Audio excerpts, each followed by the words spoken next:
वक्फ bill पर पूरे देश में चर्चा है और जिस तरह संसद के अंदर इस पर चर्चा हुई उसके बाद से तो चर्चाएं जितनी हैं वो राजनीतिक पार्टियों को लेकर इतनी एंगल से की जा रही हैं।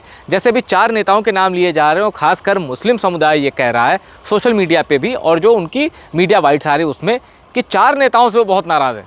पहला नाम है जयंत चौधरी, दूसरा नाम है चिराग पासवान, तीसरा नाम है नीतीश कुमार और चौथा नाम है चंद्रबाबू नायडू। अब हम चंद्रबाबू नायडू और जयंत चौधरी को एक पल के लिए साइड कर लेते हैं क्योंकि बिहार में इसी साल चुनाव है और जिसमें परीक्षा किसकी है, चिराग पासवान की और नीतीश कुमार की। ये दोनों ही नेता बीजेपी के साथ चुनाव लड़ चुके हैं। चिराग खुद को मोदी का हनुमान कहते हैं तो नीतीश कुमार कह रहे हैं कि अब मैं कहीं नहीं जाऊंगा, 2 बार गलती हो गई। सवाल ये है कि क्या अभी तक चिराग पासवान और नीतीश कुमार को जो लोग सो कॉल्ड सेकुलर मानते थे, क्या वक्फ बिल पर एनडीए सरकार यानी मोदी सरकार का समर्थन कर देने से उनका सेकुलरिज्म खत्म हो गया है? क्या सेकुलरिज्म की नींव इसी वक्फ बिल पर टिकी थी? इसका जवाब जानने के लिए हमें एक सवाल का जवाब पहले जानना जरूरी है कि आखिर नीतीश कुमार ने क्यों समर्थन किया जबकि बिहार में इसी साल इसी अक्टूबर नवंबर में विधानसभा चुनाव होने। तो इसका जवाब बड़ा आसान सा है।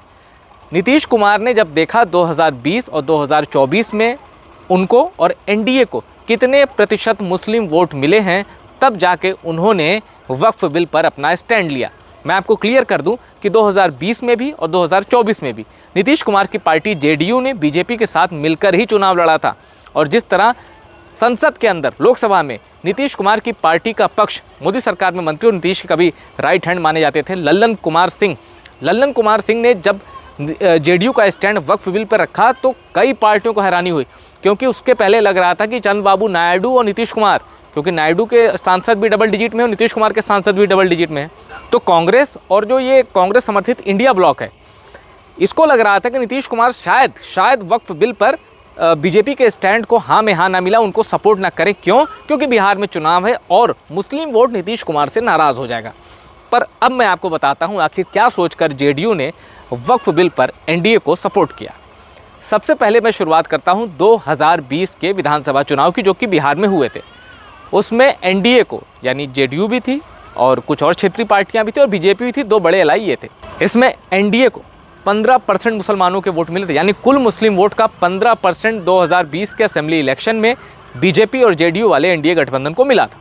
अब 4 साल बाद आते हैं और यहाँ से वर्तमान से 1 साल पीछे जाते हैं, यानी साल 2024 में।